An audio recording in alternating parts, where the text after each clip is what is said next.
there's some black folks rocking the boat at well, let's just say minorities in general. But I've got a lot of black friends growing up here in Jackson, and it's very majority black and white here. So that's why we talk about black and white more so. But shout out to all my Hispanic friends out there, my my Mexican MAGA out there. Shout out to y'all. We see you. We see you. I got you back. I got you six, as they say. Thank you. Thank you for stepping up and supporting us and getting on the right team. We need you. You need us. We work together. If you're not watching me on camera, I'm doing silly stuff here. But anyway, it's fun to see the white liberal come undone. I know I played this video the other day, and I'm not going to play it again. And Sean was in here too, of the gay white guy arguing with the black conservative on MSNBC or CNN or one of those shows, because the black guy suggested that trans people playing sports cost the Democrats the election, and he came absolutely unhinged about it. And you could tell he wanted to call that black guy an N-word. He wanted to be like, N-word, get back in your place, boy. That's what he wanted to say. That Django Unchained character that Leonardo DiCaprio plays, he was channeling his inner Leonardo DiCaprio from Django. He wanted to say it so bad. He wanted to say it so bad. And it got me to thinking on the oppression scales in 2024, who would get the most public sympathy? Who would he get canceled? Would a gay white trans supporter? Now, this guy's not trans, at least I don't think.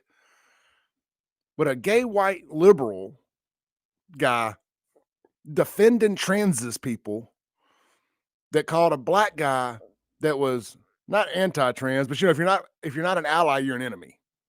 So if you don't publicly say, I'm perfectly okay with you cutting your wang off and pretending to be whatever you want, or cutting your boobs off and pretending to be whatever you want, if you're not 100% supportive of that, if you even suggest for a second, well, have you talked to a mental health expert to see if this is what's right, to see if have you talked this through?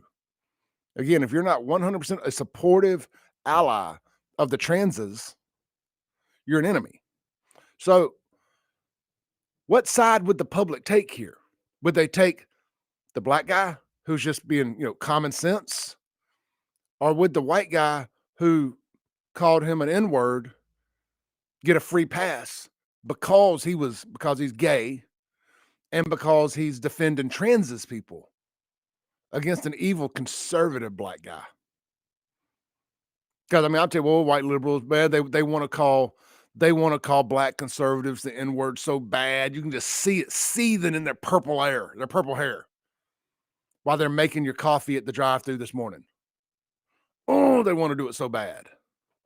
But they got the Black Lives Matter shirt on. They want you to know I support the black struggle. Why don't you support it too?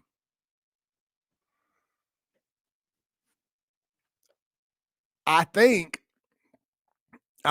our side would win. The non-racist, pro, keep your wee-wee attached to you people, I think we would win. But I think there would be a big segment of nut jobs out there who would think it's okay to call a black guy the N-word because he's, in their mind, anti-trans. Air quotes in the studio. What y'all think? Let's read a few of your comments real quick. Guns and Gear text line 769-241-1944. Y'all getting some classic Clay Edwards this morning. I wasn't planning on this. I wasn't planning on coming out swinging like this morning. I went back and listened to the first ever show I did driving in this morning. I mean, the nostalgia's got me fired up, I guess. Let's see here. Van says the purple hair has rotted their brain. Yeah, it has.